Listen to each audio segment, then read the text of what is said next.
Hello everyone, welcome to Biopool. If you like the videos present on my channel, please like, comment, share and subscribe. तो आज हम start करेंगे kingdom protist. ये हमारा chapter 2 biological classification है और ये हमारी पार्ट 3 वीडियो है। अगर आपने पहले की 2 वीडियोस नहीं देखी हैं तो आप इस चैप्टर की प्लेलिस्ट में से देख सकते हैं। तो आज हम डिस्कस करेंगे kingdom Protista. It was first proposed by Ernst Haeckel. तो किंगडम प्रोटेस्टा में जो ऑर्गेनिजम्स आते हैं वो सभी हैं single cell eukaryotic organism. Eukaryotes means eu means modern, karyon means nucleus. तो ऐसे ऑर्गेनिजम्स जिनके पास प्रॉपरली वेल डेवलप्ड न्यूक्लियस है विच इज मेम्ब्रेन बाउंड। ठीक है, तो प्रोटिस्ट में हमारे पास ऐसे ऑर्गेनिज्म हैं जो सिंगल सेल हैं, यूकैरियोटिक हैं and they have membrane bound organelle. अब ये जो ऑर्गेनिजम्स हैं इसके अंदर जो डिफरेंट ग्रुप्स हैं वो है chrysophytes, dinoflagellates, euglenoids, slime moulds and protozoans. तो जो फर्स्ट 4 ग्रुप्स हैं इनके बारे में हम इस वीडियो में डिस्कस करेंगे और प्रोटोजोअन्स के बारे में नेक्स्ट वीडियो में। अब जो मेंबर्स ऑफ प्रोटिस्ट हैं उनकी जो हैबिटेट है that is primarily aquatic habitat है। तो एक्वेटिक हैबिटेट में आपके फ्रेश वाटर भी आ सकते हैं, मेराइन भी आ सकते हैं, ब्रैकिश वाटर हो सकता है, स्टेगनेंट वाटर हो सकता है। जब हम ग्रुप्स पढ़ेंगे तो हम देखेंगे कि कैसे प्रोटिस्ट में जितने भी ऑर्गेनिज्म है वो कौन से एक्वेटिक हैबिटेट को बिलोंग करते हैं। अब जो प्रोटिस्ट है, ये जो किंगडम है, ये एक लिंक फॉर्म करता है between plants, animals and fungus. अब बीइंग यूकैरियोट, क्योंकि ये फर्स्ट यूकैरियोटिक किंगडम है, क्योंकि हमने किंगडम मोनेरा में पढ़ा कि वहां सिंगल सेल प्रोकैरियोट्स हैं। अब किंगडम प्रोटिस्ट वो फर्स्ट किंगडम है जिसमें सिंगल सेल यूकैरियोटिक ऑर्गेनिज्म है। तो जो प्रोटिस्ट हैं इनके पास सेल बॉडी जो है वो वेल डिफाइंड है, न्यूक्लियस प्रॉपरली प्रेजेंट है, मेम्ब्रेन बाउंड ऑर्गेनेलीज हैं। तो ये सभी यूकैरियोटिक कैरेक्टरिस्टिक्स हैं जो आगे जाके और एडवांस होंगे in case of kingdom fungi, kingdom plantae and kingdom animalia. अब प्रोटिस्ट के पास एक मोटिलिटी जो स्ट्रक्चर्स इनके पास प्रेजेंट है that is flagella and cilia. Protist का जो रिप्रोडक्टिव साइकिल है वो एसेक्सुअल साइकिल भी है और सेक्सुअल साइकिल भी है जिसमें cell fusion and zygote formation दोनों है। तो जो प्रोटिस्ट के बारे में हमने की पॉइंट्स याद रखने हैं वो हैं किंगडम प्रोटिस्टा में ऑर्गेनिजम्स कैसे आते हैं, single cell eukaryotic organism, they are primarily aquatic, they have membrane bound organelles, they have flagella or cilia as appendages for the movement and it was proposed by Ernest Haeckel। तो ये सभी की points हमें kingdom Protista के बारे में याद रखने। अब नेक्स्ट आते हैं the major groups of protist. अब प्रोटिस्ट के अंदर जो मैंने आपको ग्रुप्स बताए थे उनको फर्दर हमने डिवाइड किया है 3 टाइप में। तो हमारे पास फर्स्ट आते हैं फोटोसिंथेटिक प्रोटिस्ट, मतलब ऐसे प्रोटिस्ट जो फोटोसिंथेसिस परफॉर्म करते हैं, मींस ऑटोट्रॉपिक इन नेचर है। सेकंड हमारे पास है स्लाइम मोल्ड्स जो कि कैसे हैं, कंज्यूमर डीकंपोजर प्रोटिस्ट, मतलब हेट्रोट्रॉपिक इन नेचर है। Third is protozoan protist. अब यहाँ प्रोटोजोवन में मोस्टली कुछ फ्री लिविंग है और यहाँ पे पैरासिटिक प्रोटिस्ट हैं जो डिसीज कॉज करते हैं। तो फर्स्ट इन दोनों के बारे में हम इस वीडियो में डिस्कस करेंगे। क्राइसोफाइट्स, तो फर्स्ट हमारा जो ग्रुप है दैट इज क्राइसोफाइट्स। तो क्राइसोफाइट इंक्लूड करता है डायटम्स एंड गोल्डन एल्गी जिन्हें हम डेस्मिड्स भी कहते हैं। तो क्राइसोफाइट्स के अंदर आ गए डायटम्स एंड गोल्डन एल्गी। अब इनका हैबिटेट कैसा है, फ्रेश वाटर है as well as marine environment में ये हमें मिलेंगे। इनके स्ट्रक्चर्स के बारे में देखते हैं। दे आर माइक्रोस्कोपिक, मतलब they can not be visualize by naked eye. They float passively in water current, जैसे प्लैंकटन, तो मतलब वाटर फ्लो के साथ ही ये मूव करते हैं। Most of them are photosynthetic, means they do photosynthesis and prepare their food. अब diatoms की सेल वॉल कैसी है, थिन है और ओवरलैपिंग शेल्स की तरह।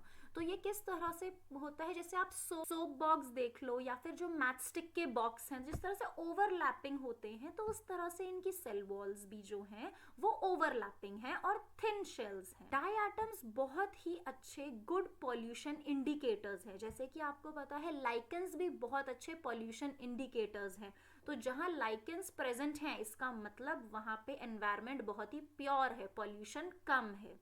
तो वैसे ही डाई एटम्स भी बहुत अच्छे पॉल्यूशन इंडिकेटर्स हैं। नेक्स्ट, इनकी जो वॉल्स है वो किससे बनी है? सिलिका से बनी है एंड सिलिका इज इनडिस्ट्रक्टिबल। अब जब ये ऑर्गेनिज्म मतलब इनकी डेथ होती है तो क्या हो गया, अब मेराइन हैबिटेट में, क्योंकि ये मेराइन हैबिटेट है, इनका फ्रेश वाटर हैबिटेट है, तो जहाँ ये रहते हैं तो वहाँ उनकी सेल वॉल डिपॉजिट हो जाती है उस हैबिटेट में, जिसकी वजह से एक्यूमुलेशन होता रहता है over a period of time, और उसे हम क्या कहते हैं? डाईएटोमेशियस अर्थ। तो डाईएटोमेशियस अर्थ सिंपली क्या है? Accumulation of their cell wall, और वो सेल वॉल किससे बनी है? सिलिका से बनी है, विच इज इनडिस्ट्रक्टिबल। तो लार्ज अमाउंट में जब इसका एक्यूमुलेशन हो जाता है तो हम इसे कहते हैं डाईएटोमेशियस अर्थ। अब ये जो डिपोजिशन है हम इसे यूज कर सकते हैं, लिखा है बीइंग ग्रिटी मींस सैंडी या फिर ग्रैनुलर, क्योंकि ये ग्रैनुलर एक्यूमुलेशन है तो हम इसे यूज करते हैं polishing, filtration of oil and syrups. तो डाई एटम्स जो है वो बहुत ही इंपॉर्टेंट चीफ प्रोड्यूसर्स हैं इन द ओशियंस। जैसे हमने प्रीवियस क्लासेस में पढ़ा है ट्रॉपिक लेवल्स होते हैं, first trophic level, second trophic level. तो हमारा जो फर्स्ट ट्रॉपिक लेवल होता है उसमें हमेशा आते हैं प्रोड्यूसर्स मतलब फोटोसिंथेटिक ऑर्गेनिजम्स। तो हमारे प्लांट्स और हमारे chrysophytes that is diatoms, golden algae, plankton, ये सब हमारे चीफ प्रोड्यूसर्स हैं इन द ओशियंस। तो क्राइसोफाइट्स में जो की पॉइंट्स हमें याद रखने हैं वो हैं, इनके एग्जांपल्स हो गए diatoms and golden algae. इनका हैबिटेट है fresh water and marine. Structurally microscopic organism है, they flow with the water currents. Cell wall इनकी थिन और ओवरलैपिंग है। They are good pollution indicators. और इनकी सेल वॉल किससे बनी है? सिलिका से बनी है, विच इज इनडिस्ट्रक्टेबल। और large amount of cell wall deposition in their habitat is referred as diatomaceous earth and they are chief producers in the oceans. तो आप जितने भी अभी जो फर्स्ट 4 चैप्टर हैं, आप इसमें जो भी चीज़ पढ़ेंगे हमेशा की पॉइंट्स याद रखें हर एक ऑर्गेनिज्म के बारे में, किंगडम के बारे में, ताकि सारी चीज़ें इस तरह से ऐसा ना हो कि मैं एक एक चीज़ लर्न कर रही हूँ। की पॉइंट्स याद रखो कि वो ऑर्गेनिज्म के कैरेक्टरिस्टिक फीचर क्या है कि उसे इस किंगडम में डाला गया है। Next is dinoflagellates. तो डाइनोफ्लेजिलेट्स कैसे हैं? हैबिटेट इज मेराइन और फोटोसिंथेटिक प्रोटिस्ट है। तो हमने 2 फोटोसिंथेटिक प्रोटिस्ट पढ़ लिए, क्राइसोफाइट्स और डाइनोफ्लेजिलेट्स। तो डाइनोफ्लेजिलेट्स जो है डिफरेंट कलर्स में ये हमें मिलते हैं, yellow, green, brown, blue, because of the presence of pigments. हमें ये पता ही है, ये पिगमेंट की वजह से हम लिविंग ऑर्गेनिजम्स में जो भी कलर आता है that depends on a pigment. तो जैसे हीमोग्लोबिन जो हमारा ब्लड है रेड कलर का है बिकॉज ऑफ हीमोग्लोबिन, लीव्स हैं वो ग्रीन कलर की हैं बिकॉज ऑफ क्लोरोफिल। तो इनमें भी डिफरेंट पिगमेंट्स हैं जो इन्हें डिफरेंट कलर प्रोवाइड कर रहे हैं। अब इनकी सेल वॉल किससे बनी है? Cellulosic plates, stiff cellulosic plates. तो आप यहाँ एग्जांपल्स देख सकते हो, डायग्राम देख सकते हो।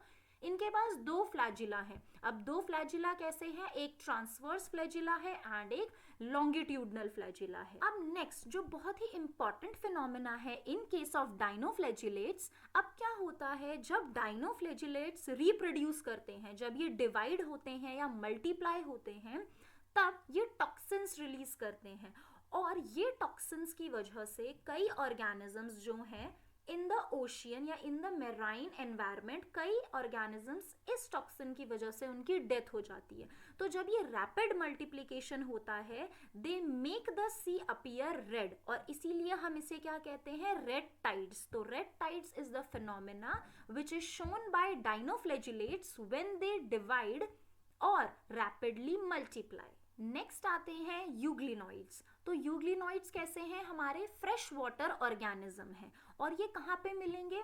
Found in stagnant water. Stagnant means ठहरा हुआ पानी, जहाँ पे कहीं पानी जमा हुआ है या ठहर गया है पानी, तो वहाँ पे हमें ये मिलेंगे यूग्लिनॉइड्स। अब यूग्लिनॉइड्स के पास सेल वॉल की जगह क्या प्रेजेंट है? इनके पास एक प्रोटीन रिच लेयर होती है जिसे हम कहते हैं पेलिकल।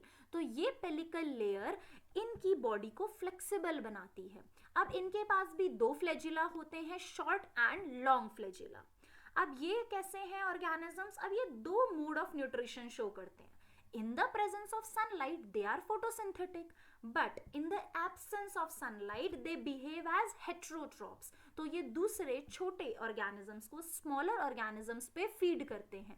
तो ये एक बहुत ही इंपॉर्टेंट फीचर है यूग्लिनॉइड का, क्योंकि ये स्विच कर रहे हैं, ये फोटोसिंथेटिक भी हैं और हेट्रोट्रॉपिक भी हैं। Photosynthetic in the presence of sunlight and heterotrophic in the absence of sunlight. और इनके पास सेल वॉल भी एब्सेंट है, और इनके पास क्या है सेल वॉल की जगह? एक protein rich layer, that is pellicle. और इनके पास पिगमेंट्स प्रेजेंट हैं यूग्लिनॉइड्स के पास, क्योंकि ये फोटोसिंथेसिस करते हैं, which are identical to the higher plants. तो मैंने आपको पहले भी फर्स्ट स्लाइड में बताया कि प्रोटिस्ट जो है वो एक तरह से कनेक्टिंग लिंक है हमारे हायर किंगडम्स के लिए, जो कि फंगाई, प्लांटे और एनिमेलिया है। Next is slime moulds. अब स्लाइम मोल्ड्स हमारी सेकेंड कैटेगरी है, जिसमें हमारे कौन से ऑर्गेनिजम्स आते हैं, कैसे प्रोटिस्ट है? ये है सैप्रोफाइटिक प्रोटिस्ट है, कंज्यूमर एंड डीकंपोजर। तो स्लाइम मोल्ड्स कहते हैं कैसे हैं? Saprophytic protist. अब सैप्रोफाइट्स कौन होते हैं? जो डेड एंड डिकेइंग ऑर्गेनिजम्स पे, डेड एंड डिकेइंग मटेरियल पे ग्रो करते हैं। तो इन केस ऑफ जैसे फॉरेस्ट हो गए, अब जो फॉरेस्ट बेड है, जो फॉरेस्ट बेड मीन्स जो उनकी जो सॉइल है या जो लैंड है जहाँ पे पौधे उग रहे हैं, जहाँ प्लांट्स उग रहे हैं, तो वहाँ पे बहुत सारे डिकेइंग ट्विग्स, सड़े गले पत्तियां होती हैं, तो इन पे हमारे स्लाइम मोल्ड्स ग्रो करते हैं। तो इस तरह का स्ट्रक्चर आप देख सकते हो। तो ये क्या है? सैप्रोफिटिक है, तो ये डिकेइंग ट्विग्स पे, लीव्स पे ग्रो करेंगे और एनगल्फ करेंगे उस डिकेइंग मटेरियल को, दैट इज ऑर्गेनिक मटेरियल जो है। कोई भी हमें पता है जब कोई भी चीज डीकंपोज हो रही है तो उसमें से जो भी इनऑर्गेनिक मटेरियल है, ऑर्गेनिक मटेरियल है, उसे एब्जॉर्ब कर रहे हैं हमारे सैप्रोफाइट्स। अब क्या होता है? Under suitable condition they form an aggregation known as Plasmodium.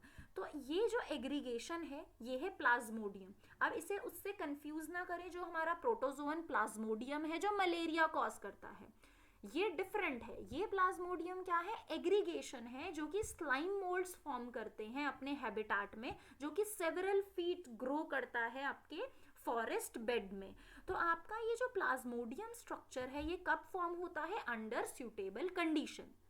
अब जब अनफेवरेबल कंडीशन आएगी तो ये प्लाज्मोडियम डिफरेंशिएट हो जाएगा और फॉर्म करेगा स्पोर्स, मींस फ्रूटिंग बॉडीज।